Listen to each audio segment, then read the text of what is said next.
Right, good afternoon. My name's Luke Sloan. I'm from the Cardiff Online Social Media Observatory, or I know I say Cosmos from now on, at the School of Social Science at Cardiff University.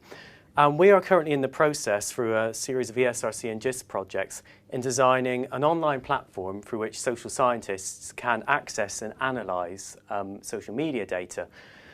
And we've designed the infrastructure. We can collect the data now. We're hooked up to Twitter and various other APIs and data sources, and we're bringing in maps. But we've suddenly got to the point, what questions can we actually ask of this data? So how is this going to be useful? So now we have the functionality. We're starting to think about how it can actually be used. Now, obviously, most social scientists are not experts in new social media, and indeed, there's a dearth of quantitative social scientists in the UK, full stop. So we have to make this interface as simple as possible. We have to offer people and academics the conditions that they need to set to get the right data. And when we're having this discussion, and we had a research question, we ran it through the process, we found that there are some issues, particularly regarding sampling and sampling frames, that we generally don't even think about as users of secondary data. So although social media is secondary data, when you take a standard survey from the SDS, you don't have to think about spatial parameters. It's a survey of the UK. But when we're taking tweets, they're coming from all over the world. It's a 1% sample. We're not filtering. Okay? So there's a geographical filter we need to apply. There's also a temporal parameter. So the space in which you're interested in analysing, is it a one-week event? Is it even an event? Is it someone's attitudes and thoughts and how they change over time? But nevertheless, there's a temporal dimension which is very different to the social science survey, which is a snapshot, almost a compression of time and opinions. So sampling in new social media is not just about who, it's about where and when, and perhaps most importantly, for how long. Okay? If we analysed all the social media corpus for, say, a year, the computational requirements for that are huge, and it starts to then become data mining. So part of this being able to specify a sampling frame, part of it is about having theory-driven questions, about asking questions a priori of the data set, rather than going to the data and digging around. Okay. So although new social media demographics aren't explicit, we do have indications, for instance, for where people are living, where they're tweeting from. So if we're taking 1% of tweets from all over the world and we're only interested in people in the UK, we need to somehow filter people from the UK, okay, for a research question based on interests for people in the UK. So the question is how to do this. Now, there are lots of different types of geographical information, and I've talked about some of them here. Are we interested in the English-speaking world? Are we interested in the country, the region, the local authority, the ward, the street?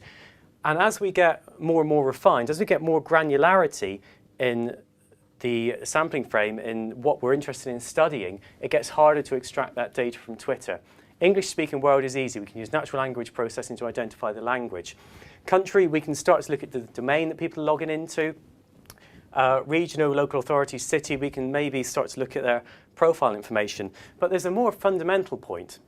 What are we actually interested in? Are we interested in English speakers? And if so, why? What do English speakers across the world have in common? And again, it depends on the research question.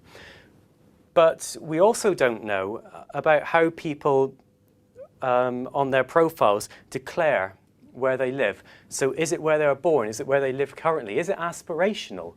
We don't know. Is it their home location? And for some things, particularly when we're talking about event analysis in social media, we're interested in where they were when they tweeted. So the profile information might not even marry up to that. So we might need to look inside the tweet for the event that they've commented. If there is a geographical location, only 1% of tweets actually have any geotag data. So only 1% of the data we have can we tell where someone actually was when they tweeted.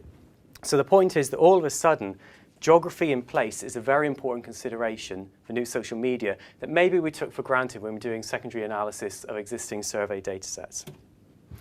The temporal dimension is more profound. If we take something like the British Crime Survey, it will ask how many times were you robbed in the past 2 years. So it's a compression, it's a flat file of someone's experience. It ignores the time dimension. It's an aggregate of everything that's gone on up to that point. So we don't really think about specifying temporal parameters within surveys, but we do. We'll say within the past year, within the past month, how many times have you done this, how many times have you done that. But new social media is different. It's not cross-sectional, it's not punctuated, it's not even longitudinal, it's rolling, it's locomotive, it's constant. So if we're assuming for crime that people tweet when they have a criminal act committed against them, then we expect them to tweet about that when it happens, not to aggregate it at the end. So if we're interested in someone's opinion of crime, do we have to look at how they've tweeted over the whole year? Do we have to look within a week? These are questions that I don't even really know the answer to, because we're only starting to grapple with the realities of including a temporal dimension. But the key here really is that we have to think about what we're interested in. Let's take the Olympics. So Mo's gold medal. We could, for instance, track how people's attitudes to Olympics changed over the time of the race. But we'd also have to look at before to have a baseline. We'd have to look at after. We'd have to look at what's going on in the middle. And that's fine. We can do that. I can't remember how long the race took now, but maybe 5 or 10 minutes of Twitter data is different. But if we want to look at attitude over the whole Olympics, that's a massive data frame with big constraints. The other problem, of course, is that when we have real-time data, with the 1% stream, we're taking, it fluctuates quite a bit, but probably about 100 tweets a second. Okay? Now, we can process that through sentiment analysis and see what's going on. But actually, should we aggregate this every 5 minutes, every 10 minutes, every 15 minutes? And the amount of aggregation we do will depend on the event we're studying. So all these things we have to think about, we don't normally worry about, now need consideration. Okay? And the other question, of course, is particularly for event analysis, when does an event start? Okay? So if you're interested in attitude towards the Olympics, when do you start? Was it when it was announced that we were going to be getting the Olympics rather than Paris? Is it when the Olympics starts? Does it continue into the Paralympics? We have to be very careful about the specifying the time frame in which you're interested. One way of doing this is frequency analysis. So if we're looking at trends in tweets, if we're looking at when certain things are going viral or increasing exponentially, we can start to see patterns emerging. So increasing frequency of certain tweets, which suggests something's going on. But at what point the frequency becomes substantial that we start observing it, and at what point it drops off and we ignore it, is another question, because also the preconditions to which that particular search term or that particular word or that particular event started to go viral are just as interesting as when it actually is viral. So all these things before that we've never had to think about in social research, okay, now become considerations. And it's fundamentally paradigm shifting about how we think about sampling and how we think about issues of inference and explanation and cause and effect. Okay? So my key messages, I guess, from this are, what do you want to know? We'd actually quite like to know what you want to know, because then we can start to design the necessary tools. But we are at risk of being data miners, of being market research and just going into data and finding, rather than going in and asking a priori questions. And the reason we're at risk of that is because asking a priori questions is hard, because there are so many other parameters we need to think about beforehand that as social scientists we are not used to doing with typical secondary data. Thank you very much. Great. Thank you. Questions? That's all. Good. Got to go. Go on. Go on. Okay.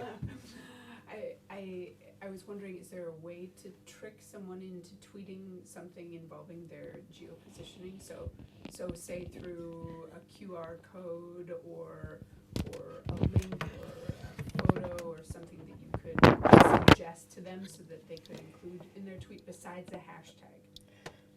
Maybe something. I like the way you're thinking. Even if we could, the volume of people that would actually adopt that or take that QR code is so small as to probably not make a difference anyway. But at the moment, Twitter will ask you if you want geotagging switched on at the start. And there are lots of other apps in social media which won't do that, will automatically assume, and you have to actively turn it off.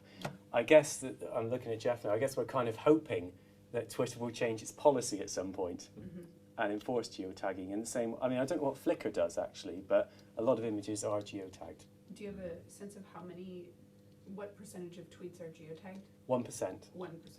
And bearing in mind we're only pulling 1% on the hose pipe anyway, it's 1% of 1% are geotagged. But it is an accurate representation, and we've done the maps and we've plotted them, and you can see they do cluster in the population centres of the world, as you would expect. So actually the geotags are quite useful for checking representativeness, and it looks okay at the moment.